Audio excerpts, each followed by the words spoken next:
começando o Papo Filô, um programa de ações de extensão e cultura da Filô, a Faculdade de Filosofia, Ciências e Letras da USP de Ribeirão Preto. Aqui é a Sumi, docente da faculdade, que vai trazer para vocês, ouvintes que gostam de ciência, arte e cultura, uma boa pitada de bom humor e diversão, o que a Filô faz de cultura e extensão, envolvendo seus alunos, professores, funcionários e pesquisadores. Então, pessoal, papo reto, papo Filô para vocês. Nós agradecemos muito pelo convite, pela possibilidade do diálogo, compartilhar um pouco sobre essa atividade de extensão.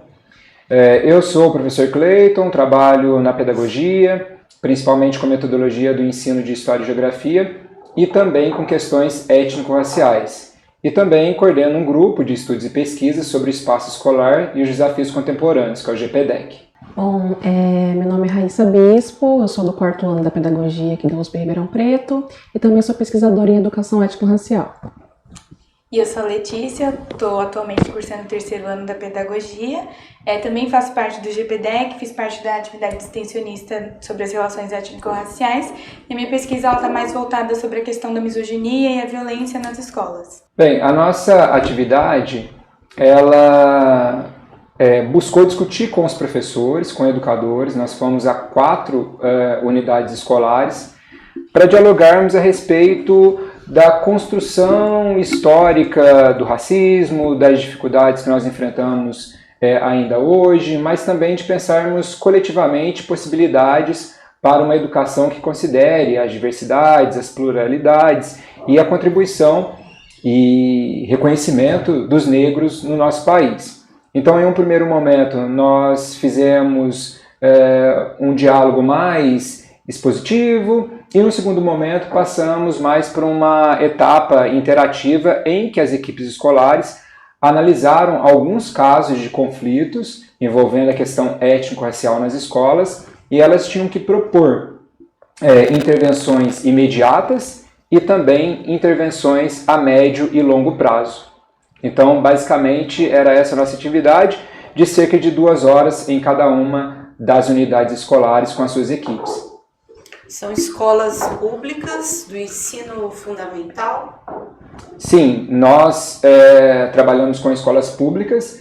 Nós tivemos uma escola estadual de Ribeirão Preto, uma escola municipal de Ribeirão Preto, uma escola estadual em Osasco e uma escola que ela envolve uma série de serviços, também assim no campo da assistência social e que é conveniado da Prefeitura de São Paulo. Então nós desenvolvemos a atividade em Ribeirão Preto, em Osasco e em São Paulo também. E a Letícia e a Raíssa puderam trazer contribuições das pesquisas que elas estão desenvolvendo também para esse diálogo com os professores. Quando eu fui fazer a minha parte, contribuir com a minha parte durante a formação, eu fui responsável pela contextualização histórica, né? Então eu fiz uma contextualização histórica de como se foi criado, construído, né, a inferiorização do negro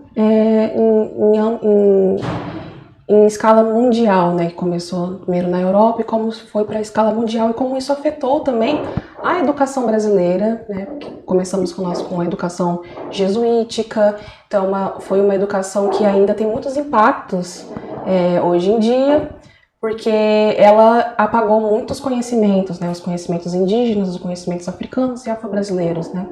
E aí, no final, falei também da importância da Lei 10.639, né, e das diretrizes curriculares nacionais para o ensino de educação étnico-racial, história e cultura afro-brasileira e africana. Então, eu contribuí mais essa parte histórica para entender como se deu essa construção, como isso impacta na vida das crianças negras hoje em dia e como impacta também as crianças de outras raças, né, porque isso cria uma hierarquização na escola, né, como o negro é apresentado nos livros, como ele é tratado, como ele é diminuído em vários setores da comunidade em geral, mas também da comunidade escolar. Então, é mostrar esses impactos, como estão no dia a dia da escola. Como é que a escola, a receptividade da escola para o tema, né?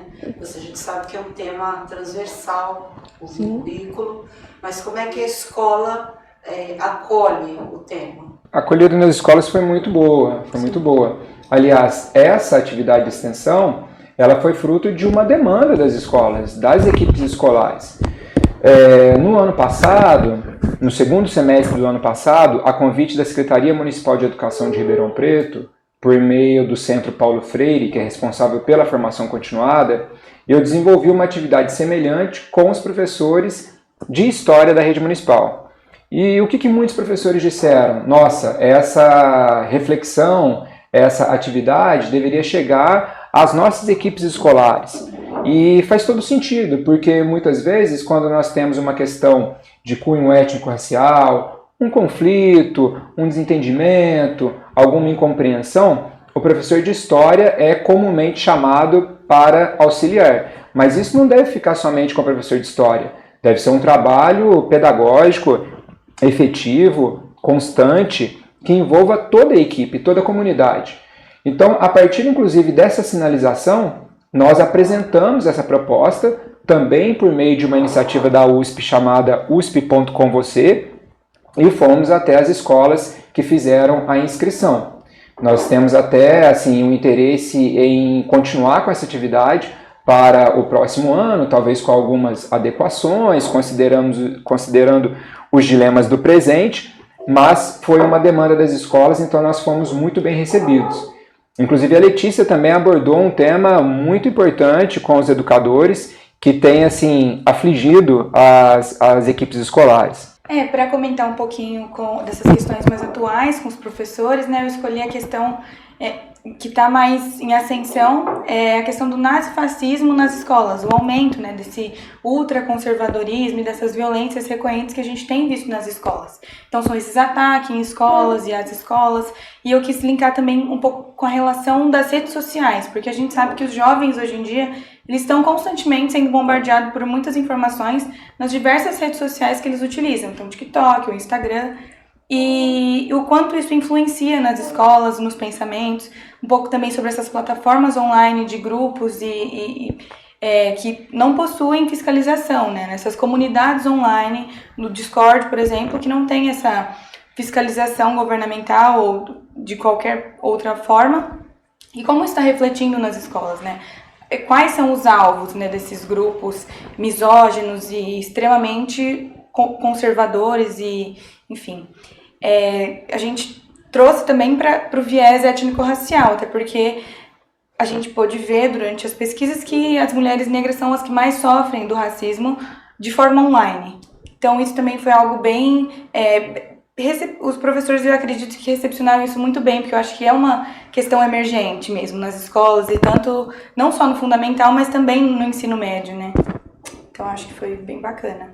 E entre os alunos, os estudantes, assim, como é que foi também o acolhimento ao tema? A nossa formação é voltada para os educadores. Então nós estivemos com as equipes envolvendo gestores, os professores e outros profissionais das unidades escolares que puderam estar presentes. Nessa atividade especificamente nós não desenvolvemos um trabalho com os estudantes. A ideia é fomentar, estimular, auxiliar as equipes escolares para o trabalho com seus estudantes no dia a dia. Entretanto, os casos que nós apresentamos para discussão são casos que nós elaboramos a partir de situações reais que vivenciamos em escolas. Então, eram casos que realmente assim tocavam em questões bem sensíveis que são, infelizmente, comuns em escolas, principalmente nas escolas públicas brasileiras. Vocês sabem que na universidade, particularmente na USP, esse tema é um tema, na verdade, muito recente, né? Mesmo aqui na Filô, eu acho que é na pedagogia que a gente encontra, né, esse tema sendo discutido, sendo pautado. Como é que vocês acham que a universidade agora tem, inclusive, uma pró-reitoria de inclusão e pertencimento. Como é que vocês acham que a universidade está se saindo dessa questão? Vocês acham que ainda tem muito a caminhar em relação ao tema? Eu acho que ainda tem muito a caminhar pelo tema, e as mudanças que a gente vê aqui na USP, efetivamente sobre questões étnico-raciais, se deu pela entrada, né, dos cotistas negros nas universidades, inclusive de professores negros também. Mesmo que a USP tenha sido uma das últimas a adotar as cotas raciais. A Pró-Reitoria de Inclusão e Pertencimento tem feito um trabalho excelente nessas questões tanto de fomentação para os alunos cotistas permanecerem dentro da universidade, porque além da entrada tem a questão da permanência. A questão de educação étnico-racial ela tem ficado mais latente de novo, com a entrada de professores negros e professores que tratam desses temas, E os próprios alunos também negros, indígenas e de outras minorias, eles também trazem, com a entrada deles, eles trazem, essas questões. Então não tem como não falar, A entrada deles, a nossa entrada, na verdade, já causam uma mudança dentro da universidade. Gente, estamos caminhando para o final do programa e aquela pergunta que não falta. Papo reto, papo filô. O que vocês acham que o projeto de vocês colabora para a sociedade e para a comunidade? Então, eu acho que essa atividade de extensão, ela foi importante para todo mundo que estava envolvido, Como o nosso foco não foi os alunos, não foram os alunos, foi a formação dos professores em si, eu acredito que para eles foi muito benéfico ter essa troca também. Como o Cleiton mencionou, foi uma demanda das escolas e dos professores. Só que mesmo que os estudantes e os alunos não foram o nosso alvo da formação, eu acredito que eles também vão colher o fruto, Porque a temática é promover uma educação antirracista, que aborde essas temáticas, trazer a conscientização também da legislação que garante o ensino dessas culturas e, E os alunos vão colher esses frutos mais para frente, então eles vão também ser beneficiados.